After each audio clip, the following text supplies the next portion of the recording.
Constitution de liberté personnelle et de liberté de croyance. J'estime que cette amende est injuste.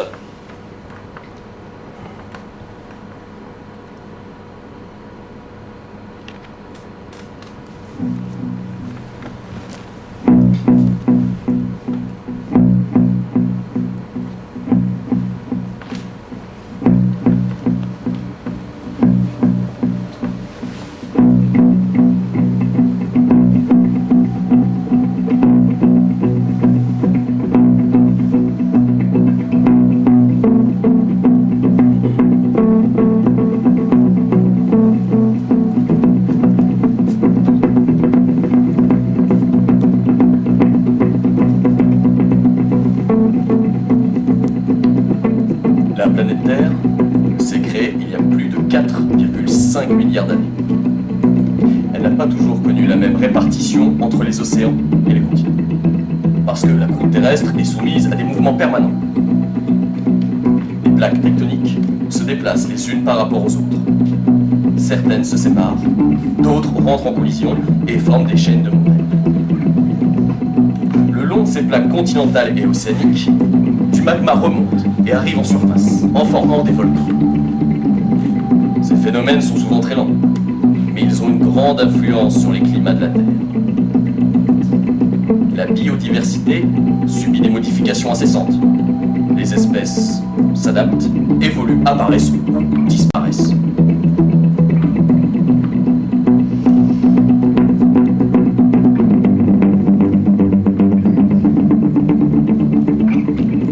De la vie sur Terre, il y a l'apparition d'une première cellule, que certains ont baptisée Lucas. Elle a surgi, peut-être dans les profondeurs de l'océan, à une époque où l'atmosphère ne contenait pas d'oxygène libre.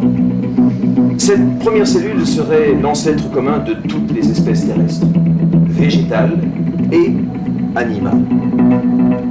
Après 1,5 milliard d'années, un nouveau type de cellule est apparu, plus complexe. Les informations génétiques sont contenues dans un noyau. Cette nouvelle cellule développe les modes de reproduction sexuelle et va donner naissance aux êtres multicellulaires. On retrouve des traces datant de 700 millions d'années.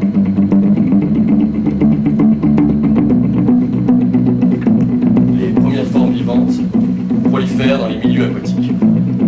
Éponges, méduses, trilobies, oursins, crustacés, les premiers poissons. Il y a 400 millions d'années, ces espèces végétales, fougères, mousses, lichens, puis animales, scorpions, mille-pattes, araignées, libellules prennent pied sur la terre ferme. L'évolution fait ensuite apparaître les reptiles, les oiseaux, les mammifères, qui vont proliférer après la disparition des dinosaures il y a 65 millions d'années. Une petite lignée de mammifères, les lémuriens, donnera naissance aux primates, à laquelle l'homme appartient, aux côtés des différentes lignées de singes. En Afrique, des couches généalogiques sédimentaires, datant de plus de 7 millions d'années, renferment les premiers restes de squelettes d'hominidés. Ils connaissaient déjà la station de l'eau. Les premiers bimanes sont nés. L'outil prolonge la main. Le cerveau se développe. L'homme complexifie la pensée et le langage. Il apprend à apprivoiser la nature. Il y a 2 millions d'années, l'Homo habilis taille des pierres, maîtrise le feu. L'Homo sapiens apparaît il y a seulement 400 000 ans. Et l'homme de Néandertal, puis de Cro-Magnon, se répandent à travers l'Europe il y a moins de 100 000 ans. Les foyers de civilisation humaine inventent l'agriculture, le système de pensée, les techniques, les mythes, la culture, l'écriture.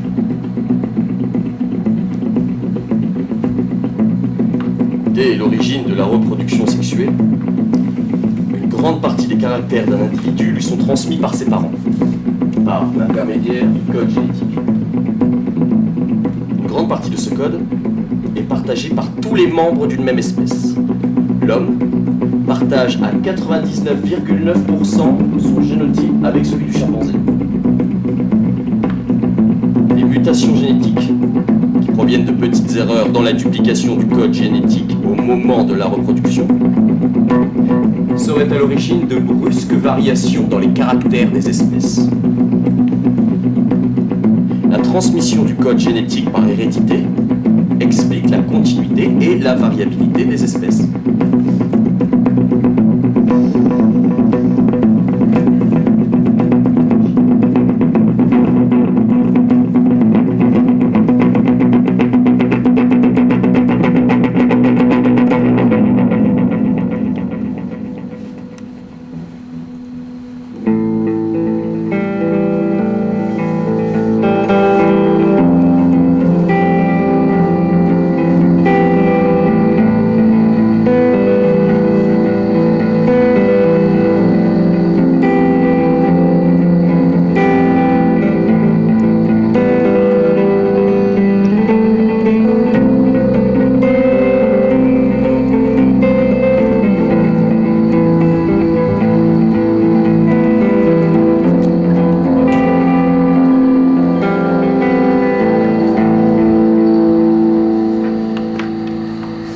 Tu en penses quoi, toi, de nos cousins?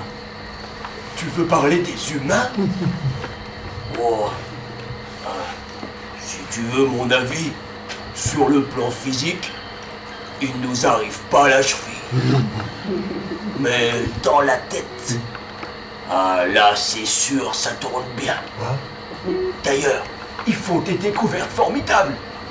Ils détiennent maintenant un sacré pouvoir sur le monde et sur les espèces. C'est bien ça le problème. Qui pourrait leur résister? Personne. Si eux-mêmes, ils pourraient très bien se faire eux-mêmes disparaître de la Terre. Ça serait pas la première fois qu'on assisterait à la disparition d'une espèce. Parfois, ils sont vraiment bêtes. Tu veux dire qu'ils nous ressemblent? Oui. Non. Je sais pas si j'aimerais être comme eux. Parfois, ils se prennent vraiment la tête, hein, comme s'ils étaient d'une race supérieure. Et toute leur science, tout leur savoir, leur technique, leur art, leur poésie, ça devrait les rapprocher de nous. Mais on a l'impression que c'est l'inverse, que ça les rend plus arrogants. Mais peut-être ne contrôle-t-il plus rien du tout. Nous autres animaux, nous n'avons pas cette prétention à maîtriser notre destin. C'est Dame Nature qui règle en principe notre évolution. Justement, tu crois qu'elle en a encore la possibilité? Est-ce qu'elle n'est pas elle-même en train de perdre cette place privilégiée? L'homme a pris une sacrée option sur elle. Elle n'a pas dit son dernier mot. Tu y crois, toi, au hasard? Ça dépend.